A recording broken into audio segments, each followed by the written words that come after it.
Hello friends, आज की इस नई वीडियो में हम बीएससी पार्ट सेकेंड का जो एग्जामिनेशन हुआ था 2021 में, उसका जो फिजिक्स पेपर है उसके हम कुछ सॉल्यूशन देखेंगे आज के इस वीडियो में। तो आज के इस वीडियो में जो बीएससी सेकेंड ईयर का फिजिक्स का पेपर हुआ था 2021 में, तो उसके हम कुछ क्वेश्चन के आंसर देखेंगे। तो आप देख सकते हैं यहाँ पे जो क्वेश्चन बुकलेट सीरीज है वो बी है। तो इसी का एक वीडियो ऑलरेडी यूट्यूब पर अपलोड है, जिसमें हमने क्वेश्चन नंबर 1 से लेकर क्वेश्चन नंबर 10 तक के सारे क्वेश्चन को सॉल्व किए हैं। सारा क्वेश्चन हमने एक्सप्लेन किया है और उसके आसपास की चीज़ें भी जो कि इम्पोर्टेंट है वो सारा कुछ डिस्कस किया है। यानी जो स्टूडेंट 2022 में या 23 में बीएससी सेकेंड ईयर का एग्जाम देने वाले हैं, तो उन सभी स्टूडेंट के लिए ये वीडियो काफ़ी हेल्पफुल होगी। और जो इसके पहले इसका सोल्यूशन एक अपलोड है वो भी बहुत ही हेल्पफुल होगी, क्योंकि इसमें जो 2021 का जो पेपर हुआ था उसके क्वेश्चन के आंसर तो हम बताए ही हैं, साथ ही साथ उसके आसपास की चीज़ें यानी जो एग्ज़ाम में आ सकती हैं अगले ईयर्स 2022 में, तो सारा कुछ हमने डिस्कस किया है। तो अगर आपने वो वीडियो नहीं देखा है तो उस वीडियो का लिंक आपको इस वीडियो के लास्ट में मिल जाएगा, आप वहां से क्लिक कर उस वीडियो को देख सकते हैं। BSc physics, BSc second year physics question paper solution 2021। तो आप वो वीडियो जरूर देख लीजिएगा, आपको इस वीडियो को लास्ट में उसका लिंक मिल जाएगा। चलिए आज की इस वीडियो में हम क्वेश्चन नंबर 11 से देखेंगे और क्वेश्चन नंबर 11 के आगे के कुछ क्वेश्चन को हम सॉल्व करेंगे और उसके आसपास की चीज़ें भी देखेंगी जो कि एग्ज़ाम में आती हैं। तो ये वीडियो जो इसके आगे आने वाले ईयर में एग्ज़ाम देने वाले हैं बीएससी सेकेंड ईयर का, तो उन सभी के लिए बहुत ही हेल्पफुल होगा। और जो 2021 में एग्ज़ाम दिए हैं उनको भी इससे कुछ ना कुछ हेल्प जरूर मिलेगी कि उन्होंने कौन सा क्वेश्चन सही किया, कौन सा क्वेश्चन गलत किया। चलिए वीडियो को स्टार्ट करते हैं। वीडियो को स्टार्ट करने से पहले अगर आप इस चैनल पर नए हों या आपने अभी तक चैनल को सब्सक्राइब नहीं किया है तो आप चैनल को सब्सक्राइब जरूर कर लीजिए और बेल आइकन भी जरूर प्रेस करें, ताकि आपको आने वाली वीडियो को नोटिफिकेशन मिलता रहे। इस चैनल पर लगातार ऐसी ही वीडियो आती रहती हैं। चलिए वीडियो को स्टार्ट करते हैं और क्वेश्चन देखते हैं। Question number 11। तो क्वेश्चन नंबर 11 हमारा है, ई तरंगाग्र का आकार होता है ऑप्शन ए वृत्ताकार, ऑप्शन बी परवलयाकार, ऑप्शन सी बेलनाकार, ऑप्शन डी है दीर्घ वृत्ताकार। तो जो तरंगाग्र होते हैं 3 प्रकार के होते हैं। तरंगाग्र गोलीय, बेलनाकार, समतल। तो गोलीय तरंगाग्र कब हम पाते हैं, जब प्रकाश स्रोत जो है वो बिंदु के रूप में होते हैं, तो वहाँ पर गोलीय तरंगाग्र होता है। और जब प्रकाश स्रोत बेलनाकार होती हैं तो वहाँ पर बेलनाकार तरंगाग्र प्राप्त होता है। और जब प्रकाश स्रोत अनंत दूर पर होते हैं तो वहाँ पर समतल तरंगाग्र होता है। तो क्वेश्चन कह रहा है ई तरंगाग्र का आकार होता है, तो ऑप्शन बी परवलयाकार तो होगा ही नहीं, ऑप्शन डी दीर्घ वृत्ताकार ये भी नहीं होगा। तो क्वेश्चन नंबर 11 का ऑप्शन ए वृत्ताकार या ऑप्शन सी बेलनाकार करेक्ट होगा। तो क्वेश्चन नंबर 11 का जो भी आंसर करेक्ट हो तो आपको ये कमेंट बॉक्स में बताना है कि वृत्ताकार है कि बेलनाकार है। आपने एक साल पूरा पढ़ाई की होगी तो आपको इसका आंसर मालूम होगा। तो आप ये कमेंट बॉक्स में बताएं कि ई तरंगाग्र का आकार होता है। मैंने आपको थोड़ा हेल्प कर दी है कि ऑप्शन बी डी तो हो ही नहीं सकते, तो ऑप्शन ए सी में कोई एक करेक्ट है। तो ये आपको कमेंट बॉक्स में बताना है कि ई तरंगाग्र का आकार क्या होता है, वृत्ताकार या बेलनाकार। तो ये आपको कमेंट बॉक्स में बताना है। तो क्वेश्चन नंबर 11 का ऑप्शन बी डी तो नहीं होंगे और ए सी में कोई ना कोई एक करेक्ट आंसर होगा। तो आप 2 ऑप्शन में से एक ऑप्शन आपको चूज करना है और कमेंट बॉक्स में बताना है।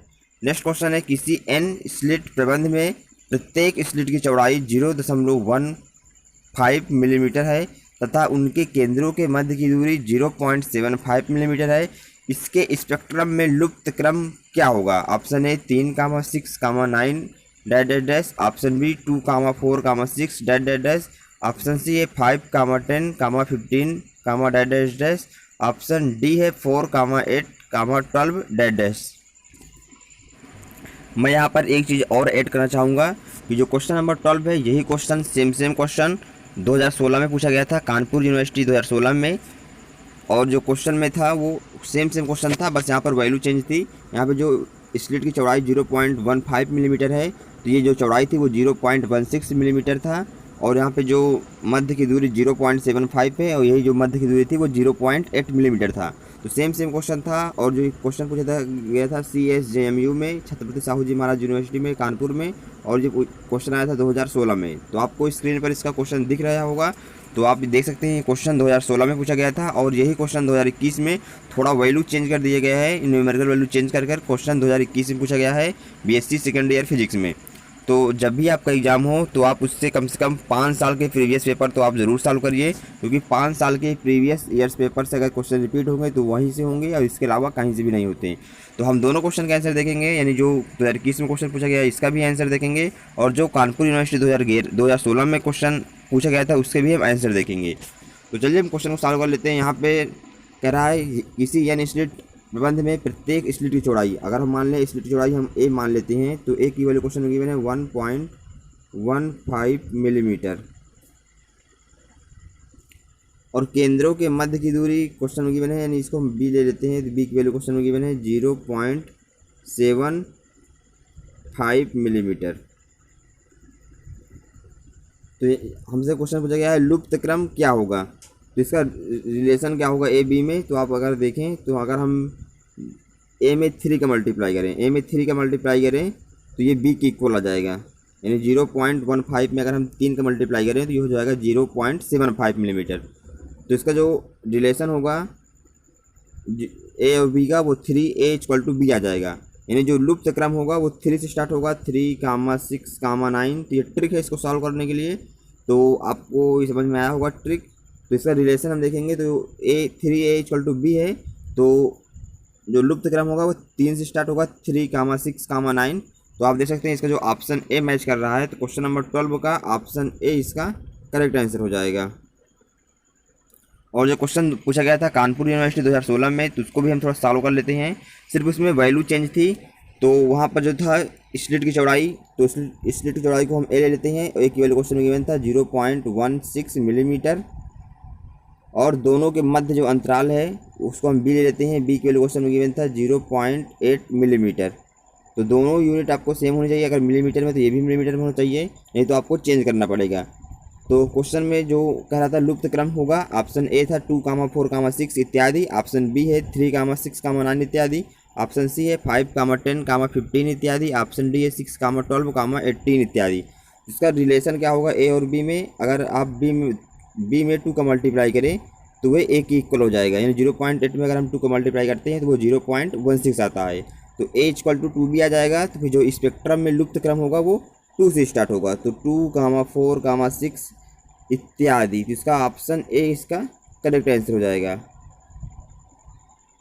आपको दिख रहा होगा स्क्रीन पर इसका जो ऑप्शन, तो इस क्वेश्चन का ऑप्शन ए करेक्ट आंसर होगा। नेक्स्ट क्वेश्चन है क्वेश्चन नंबर 13 है, यदि दो समतल ध्रुवित तरंगों के मध्य कालांतर π/2 हो तथा चतुर्थांश तरंग पट्टिका पर आपतन कोण π/4 न हो तो निर्गत प्रकाश होगा।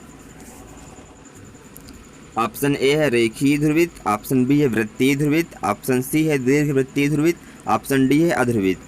तो इसका जो करेक्ट आंसर होगा वो ऑप्शन बी होगा, वृत्तीय ध्रुवित। नेक्स्ट क्वेश्चन है क्वेश्चन नंबर 14 है, प्रिज्म की विभेदन क्षमता निर्भर करती है, ऑप्शन ए प्रिज्म के आधार चौड़ाई पर, ऑप्शन बी प्रिज्म कोण पर, ऑप्शन सी आपतित प्रकाश की तरंग दैर्ध्य पर, ऑप्शन डी उपरोक्त सभी।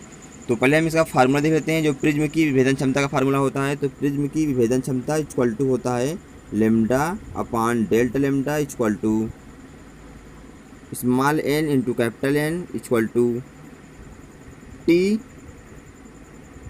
d/d lambda. तो ये फार्मूला होता है। तो क्वेश्चन हमसे कह रहा था ऑप्शन ए है प्रिज्म के आधार चौड़ाई पर, तो ये प्रिज्म के आधार चौड़ाई पर निर्भर नहीं कर रहा है, प्रिज्म के आधार लंबाई पर निर्भर करता है।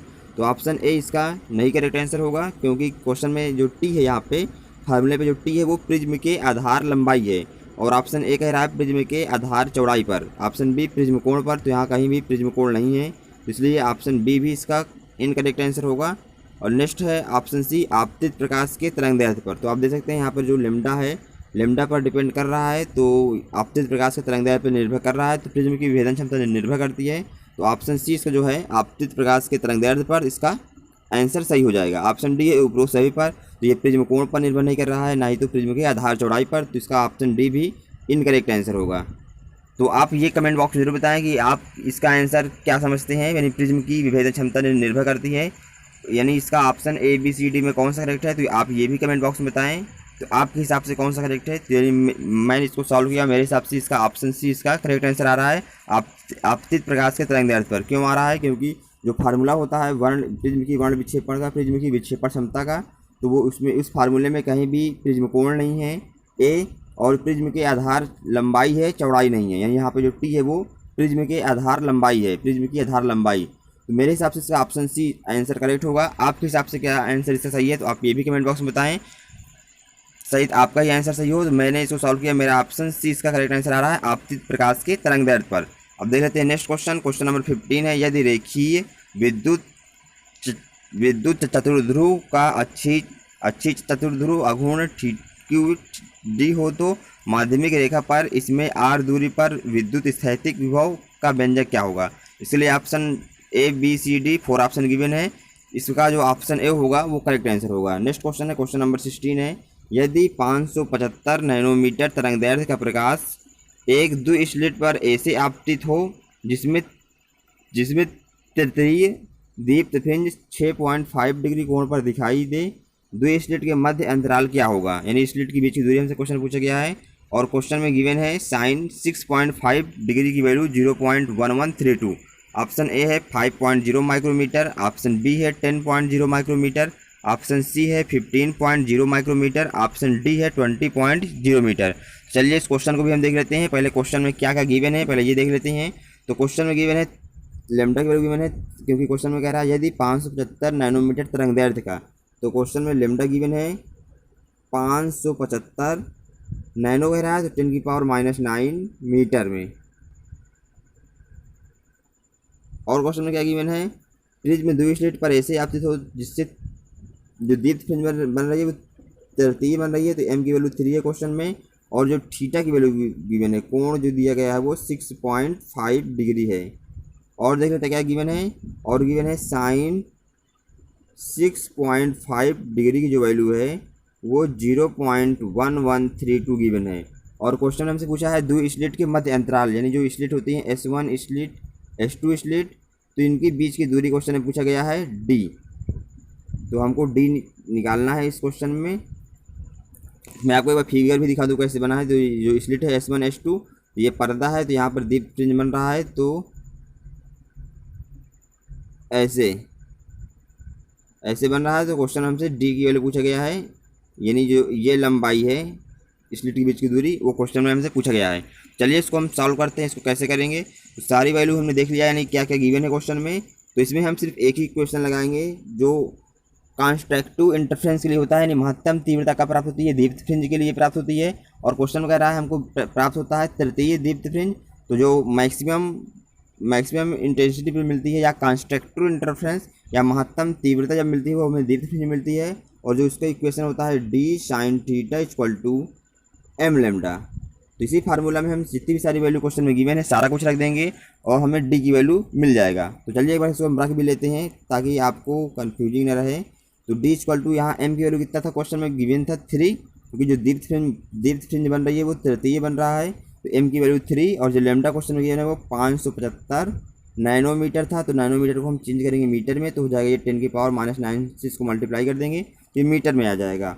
और अपान में आ जाएगा साइन थीटा, क्योंकि d sin theta = m lambda है। तो यहाँ से हम d की वैल्यू निकालेंगे तो साइन थीटा आ जाएगा डिवाइड में, यानी m लैम्डा अपान में आ जाएगा साइन थीटा। तो d = m लैम्डा अपान साइन थीटा। तो साइन थीटा की वैल्यू क्वेश्चन में कितना गिवन है 6.5 डिग्री, तो आप यहाँ रख सकते हैं 6.5 डिग्री।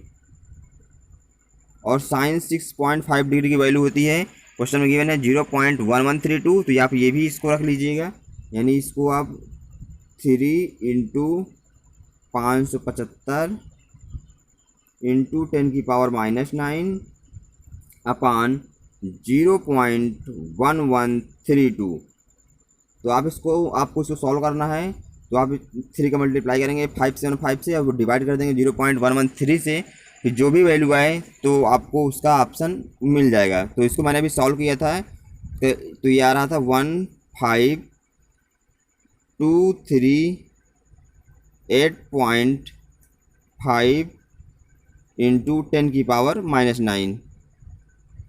चलिए एक बार इसको फिर ठीक से देख लेते हैं। तो जो हमें सॉल्व करने पर जो डी की वैल्यू आई, यहाँ से आप भी सॉल्व करेंगे तो आपकी भी वैल्यू इतनी ही आएगी 15238.5 × 10⁻⁹। दशमलव को हम बाईं तरफ ले जाएंगे तो जो पावर होगी घाती होंगी वो प्लस में होंगी और यहाँ पे कुछ घटेगा, तो हम दशमलव ले जाते हैं यहाँ पर है 1 अंक, 2 अंक, 3 अंक, 3 अंक तक ले जाएंगे तो हो जाएगा ये 15.2। 3 दशमलव हम खसकाएँ बाईं तरफ तो जो घातें होंगी वो प्लस में आ जाएंगी, तो गुणते 10⁻⁹ प्लस 3, क्योंकि 3 हमने खिसकाया है तो ये +3 ऐड हो जाएगा इसमें। अगर हम दाहिनी तरफ ले जाते हैं दशमलव को तो घातें माइनस में होती, और दशमलव को हम अगर बाईं तरफ ले जाएंगे तो घातें प्लस में होंगी। तो इसको आप सॉल्व करेंगे तो आ जाएगा ये 15.2 इंटू 10⁻⁶, या इसको हमको कर सकते हैं 10⁻⁶ को हम माइक्रो में लिखते हैं। 1 माइक्रोमीटर में 10⁻⁻6 मीटर होता है, और नैनोमीटर में 10⁻⁹ मीटर होता है, और एंगस्ट्रॉम में 10⁻⁻10 मीटर होता है। तो जो सॉल्व करने पर जो हमें डी की वैल्यू मिल गई वो है 15.2 माइक्रोमीटर, क्योंकि सारी वैल्यू मीटर में थी, हमने नैनोमीटर को मीटर में चेंज कर लिया था। तो इसको सॉल्व करने पर देख रहे हैं आपका जो आंसर आ रहा है 15.2 माइक्रोमीटर आ रहा है। तो ऑप्शन इसका जो देख लेते हैं, ऑप्शन ए तो इसका रॉन्ग आंसर होगा, ऑप्शन बी भी नहीं मैच कर रहा, ऑप्शन डी भी नहीं मैच कर रहा, ऑप्शन सी इसका करेक्ट आंसर होगा, यानी 15.0 माइक्रोमीटर। यानी जो 15.2 माइक्रोमीटर के जो आसपास है वो ऑप्शन सी है। तो इस क्वेश्चन का ऑप्शन सी इसका करेक्ट आंसर हो जाएगा 15.0 माइक्रोमीटर। तो आप ये भी कमेंट बॉक्स में बताएं कि आप इसका आंसर क्या सॉल्व करके एग्जाम में आए थे। तो आप कमेंट बॉक्स में बताएं कि आपने क्या टिक किया था इसका आंसर। अब देख लेते हैं next question, question number 17। Question number 17 है, किस प्रकार के विवर्तन में विवर्तित प्रकाश के दूरदर्शी के लेंस द्वारा एकलित किया जाता है। ऑप्शन ए फ्रेनल विवर्तन, ऑप्शन बी फ्राउनहोफर विवर्तन, ऑप्शन सी दोनों फ्रेनल और फ्राउनहोफर विवर्तन, ऑप्शन डी है उपरोक्त सभी। तो विवर्तन 2 प्रकार के होते हैं, फ्रेनल और फ्राउनहोफर। तो आपने सारा कुछ पढ़ा होगा, फ्रेनल विवर्तन कहाँ मिलता है और फ्राउनहोफर विवर्तन कहाँ होता है। चलिए इसके बारे में थोड़ा कुछ डिस्कस भी कर लेते हैं। तो फ्रेनल विवर्तन 2 प्रकार के होते हैं, फ्रेनल विवर्तन और फ्राउनहोफर विवर्तन। फ्रेनल विवर्तन से कहते हैं जब प्रकाश स्रोत या पर्दा अथवा दोनों जो है विवर्तक से परिमित दूरी मतलब एक निश्चित दूरी पर होते हैं तो प्राप्त विवर्तन को फ्रेनल विवर्तन कहते हैं। इसमें आपती तरंगाग्र गोली, बेलनाकार अथवा समताप होता है। और नेक्स्ट विवर्तन जो हमारा है फ्राउनहोफर विवर्तन, तो वो हमको कब मिलता है जब प्रकाश स्रोत या पर्दा दोनों की विवर्तक से प्रभावी दूरी अनंत होती है, अर्थात वो आपतित और विवर्तित तरंगाग्र दोनों समतल होते हैं। तो ऐसा विवर्तन फ्राउनहोफर विवर्तन कहलाता है। और फ्रेनल विवर्तन में विवर्तक चित्र प्राप्त करने के लिए कोई लेंस का प्रयोग नहीं करते हैं, क्योंकि वो निश्चित दूरी पर होती हैं, परिमित दूरी पर होती हैं, तो वहाँ पर हम कोई लेंस का प्रयोग नहीं करते हैं। और फ्राउनहोफर विवर्तन में स्रोत या पर्दा दोनों के विवर्तक से बहुत दूर होते हैं, काफ़ी दूर होते हैं, अनंत दूरी पर होते हैं, तो वहाँ पर हमको लेंस की आवश्यकता होती है। तो क्वेश्चन कह रहा था किस प्रकार के विवर्तन में विवर्तित प्रकाश के दूरदर्शी के लेंस द्वारा एकलित किया जाता है, यानी किसमें हमें लेंस की आवश्यकता पड़ती है। तो इसका जो करेक्ट आंसर होगा वो फ्राउनहोफर विवर्तन होगा, यानी फ्राउनहोफर विवर्तन में हमको लेंस की आवश्यकता होती है और फ्रेनल विवर्तन में कोई लेंस की आवश्यकता नहीं होती है। और जो फ्रेनल विवर्तन में किसी बिंदु पर प्रकाश की तीव्रता अर्ध आवर्तन जोन से हम ज्ञात करते हैं। और थोड़ा कुछ जान लेते हैं। तो फ्रेनल की जो अर्ध आवर्तन जोन विधि एक तरंगाग्र पर प्रत्येक बिंदु द्वितीयक तरंगिकाओं का स्रोत होता है और तरंगाग्र के विभिन्न बिंदु से उत्पन्न द्वितीयक तरंगिकाएं परस्पर व्यतिकरण करती हैं। तो इस क्वेश्चन का जो ऑप्शन बी होगा यानी फ्राउनहोफर विवर्तन, तो फ्राउनहोफर विवर्तन में कोई भी लेंस की आवश्यकता होती है, फ्राउनहोफर में होती है, और फ्रेनल विवर्तन में कोई भी लेंस की आवश्यकता नहीं होती है। तो क्वेश्चन हमसे कह रहा था विवर्तित प्रकाश में दूरदर्शी के लेंस द्वारा एकलित किया जाता है, तो वो है फ्राउनहोफर विवर्तन। तो क्वेश्चन नंबर 17 का ऑप्शन बी इसका करेक्ट आंसर हो जाएगा। नेक्स्ट क्वेश्चन है क्वेश्चन नंबर 18 है, निम्न में से किसे अवनीत गुणांक कहा जाता है। Option A cos theta, option B sin theta, option C 1 + cos theta, option D 1 + sin theta. ये आपके लिए होमवर्क है, आपको इसका आंसर बताना है, यानी अवनीत गुणांक किसे कहते हैं। तो आप इसका आंसर कमेंट बॉक्स में बताएं अगर आपको मालूम है, अगर नहीं मालूम है तो आप तब भी बताएं, या आप इसको बुक से या किसी और भी स्टडी मटेरियल से आप ढूंढ सकते हैं। तो आप इसको ढूंढ करके आंसर बताएंगे कि इसका क्वेश्चन नंबर 18 का ऑप्शन ए होगा या बी होगा या सी होगा या डी। तो आपको इसका आंसर बताना है। तो ये आपके लिए होमवर्क है। नेक्स्ट क्वेश्चन है क्वेश्चन नंबर 19, श्वेत प्रकाश पुंज के मार्ग में एक संकीर्ण वृत्तीय बिंब या चकती रखा गया है, ज्यामितीय छाया में केंद्र की प्रकृति क्या होगी। ऑप्शन ए अदीप्त, ऑप्शन बी दीप्त, ऑप्शन सी आंशिक दीप्त, ऑप्शन डी रंगीन। तो क्वेश्चन नंबर 19 का ऑप्शन ए इसका करेक्ट आंसर होगा अदीप्त। नेक्स्ट क्वेश्चन है, अविच्छिन्न अर्धावृत्ति जोन के मध्य कलांतर क्या होता है, कलांतर होता है। Option A π/2, option B π/4, option C pi, option D 2π। तो क्वेश्चन नंबर 20 का ऑप्शन ए करेक्ट आंसर होगा π/2। नेक्स्ट क्वेश्चन है क्वेश्चन नंबर 21, फ्रेनल विवर्तन आपतित तरंगाग्र होता है। ऑप्शन ए रेखीय अथवा दीर्घवृत्तीय, ऑप्शन बी बेलनाकार अथवा रेखीय, ऑप्शन सी गोलीय अथवा बेलनाकार, ऑप्शन डी दीर्घवृत्तीय अथवा गोलीय। तो फ्रेनेल विवर्तन में जो आपतित तरंगाग्र होता है वो गोलीय अथवा बेलनाकार होता है। तो क्वेश्चन नंबर 21 का ऑप्शन सी इसका करेक्ट आंसर हो जाएगा। अगर आपको किसी भी क्वेश्चन में कोई प्रॉब्लम है या कोई समस्या है या आपको लगता है जो मेरे बताए हुए आंसर नहीं सही है, तो आप कमेंट बॉक्स में ज़रूर बताएं कि आपके द्वारा कौन सा आंसर सही है और क्यों सही है। तो इस वीडियो में इतना ही, मिलेंगे आपसे बहुत जल्द नेक्स्ट वीडियो में। इसके आगे के क्वेश्चन के सोल्यूशन हम देखेंगे, या फिर एक स्टूडेंट ने अभी मुझे सेंड किया था व्हाट्सअप पर एक क्वेश्चन पेपर, तो उसके सोल्यूशन भी हम दे सकते हैं, जो कि उनका भी एग्जाम हुआ था 2021 में बीएससी सेकेंड ईयर फिजिक्स का। तो इसके आगे क्वेश्चन हम नेक्स्ट वीडियो में देखेंगे, या जो अभी स्टूडेंट ने मुझे व्हाट्सअप पर एक मैसेज किया है, सेंड किया है क्वेश्चन पेपर, तो उसके सोल्यूशन भी हम देख सकते हैं। अगर ये वीडियो आपको अच्छा लगा हो तो इस वीडियो को लाइक जरूर कर दें। अगर आपने अभी तक चैनल को सब्सक्राइब नहीं किया है तो चैनल को सब्सक्राइब जरूर कर लीजिए और बेल आइकन भी जरूर प्रेस करें, ताकि आपको आने वाली वीडियो का नोटिफिकेशन मिलता रहे। इस चैनल पर लगातार ऐसी वीडियो आती रहती हैं, तो आप इस वीडियो को शेयर भी जरूर करें अपने फ्रेंड के साथ, ताकि वो भी इस वीडियो को लाभ उठा पाएँ, क्योंकि इस चैनल पर लगातार ऐसी वीडियो आती रहती हैं। तो मिलेंगे आपसे बहुत जल्द किसी नेक्स्ट वीडियो में, तब तक के लिए बाय बाय।